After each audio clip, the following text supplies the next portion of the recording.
সদায় বেহেনৰ ভাইও বুলি কৈ কৈ মানুহক কিন্তু তেওঁ ঠগি আহিছে। আপুনি আন্দোলনটো বাদেই দিয়ক, কবিতা এটা লিখিলে আপুনি জেলত ভৰাই থৈ দিয়ে। এইখন দেখোন আন্দোলন ক'ৰ পৰা কৰিব? আজি পুলিচ বিভাগটো তেওঁলোকে নিজৰ পকেটত ভৰাই থোৱা বুলি কয়।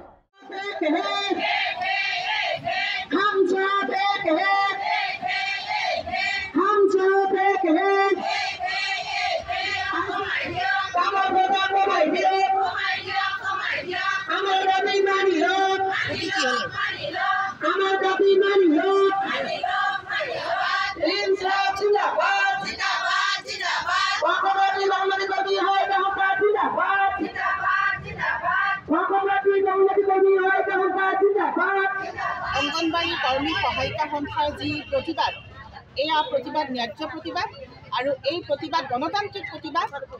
এই প্ৰতিবাদে এটা কথাই প্ৰমাণ কৰিছে যে খেনক দেখি দুৱাৰ মৰা, খেনক দেখি ৰন্ধা বঢ়া চৰকাৰখনৰ এই ধৰণৰ নীতিয়ে স্পষ্ট কৰি দিছে যে সকলো শ্ৰেণীৰ মহিলাক, সমাজৰ সকলো স্তৰৰ মহিলাক সমানে চৰকাৰখনে সুবিধা দিব পৰা নাই আৰু সমানে চৰকাৰখনে অধিকাৰ দিব পৰা নাই।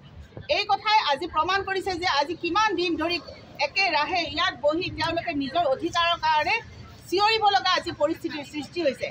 আজি চাওক, যিখন চৰকাৰে কেইগৰাকীমান মহিলাক লাখপতি বনাব, কিন্তু আমাৰ এই অংগনবাড়ী কৰ্মী সহায়িকা বাইদেউসকল লাখপতি হ'ব নালাগে নেকি? তেওঁলোকৰ লাখপতি হোৱাৰ অধিকাৰ নাই নেকি? প্ৰতিখন মিটিঙতে কয় যে সবকা সাথ, তেওঁলোকৰ সবকা বিকাশ, বেটি বচাও বেটি পঢ়াও, এনেকুৱা ধৰণৰ শ্লোগান তেওঁলোকে দিয়ে আৰু মানুহক যুগে যুগে আভুৱা ভাৰি আহিছে। আজি 10 বছৰ আগতে নৰেন্দ্ৰ মোদী ডাঙৰীয়াই যি কথা কৈছিল সেই কথাষাৰ মানে সততে মিছা বুলি প্ৰমাণ হৈছে। এতিয়া চাওক, কালি আন্তৰ্জাতিক নাৰী দিৱস পাৰ হৈ গ'ল। নাৰী দিৱসৰ দিনাখন ইয়াত হেজাৰ হেজাৰ মহিলাই প্ৰতিবাদ কৰি আছে, তেওঁলোকৰ কিন্তু খবৰ নাই।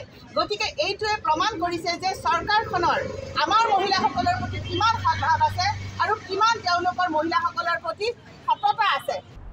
আজি আমি এনেকুৱা এটা সময়ত আহি উপস্থিত হৈছোহি, যিটো সময়ত আজি অসমত মহিলাসকলক লৈ এক ধৰণৰ খুব কুটিল ৰাজনীতিত লিপ্ত হৈছে এইখন চৰকাৰ।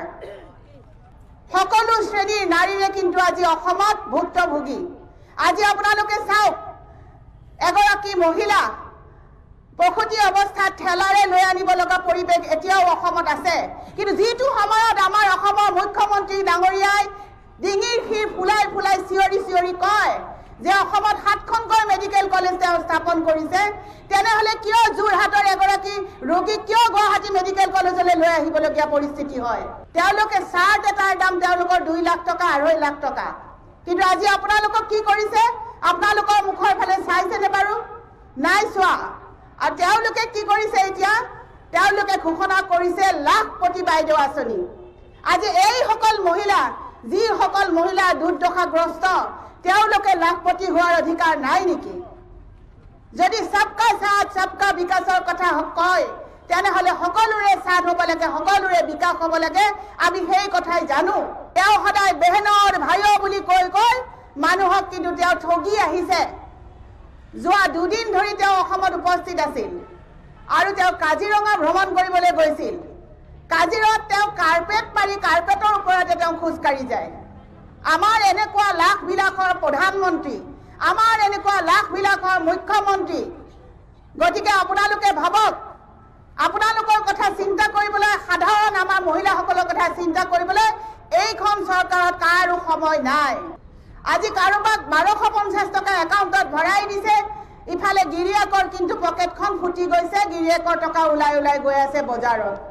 আজি বজাৰত মূল্য বৃদ্ধিৰ কাৰণে মানুহে সোমাব নোৱাৰা পৰিস্থিতিৰ সৃষ্টি হৈছে। আজি এগৰাকী যোগান মন্ত্ৰী আছে, যোগান মন্ত্ৰীগৰাকীয়ে কয় যে মই নিমখৰ বাহিৰে একো দিব নোৱাৰো। আমি ধিক্কাৰ দিছোঁ তেনেকুৱা যোগান মন্ত্ৰীক। যিগৰাকী যোগান মন্ত্ৰীয়ে নেকি বস্তুৰ দাম কমাব নোৱাৰে, তেনেকুৱা যোগান মন্ত্ৰী তেওঁৰ নিজৰ পদত থকাৰ কোনো অধিকাৰ নাই।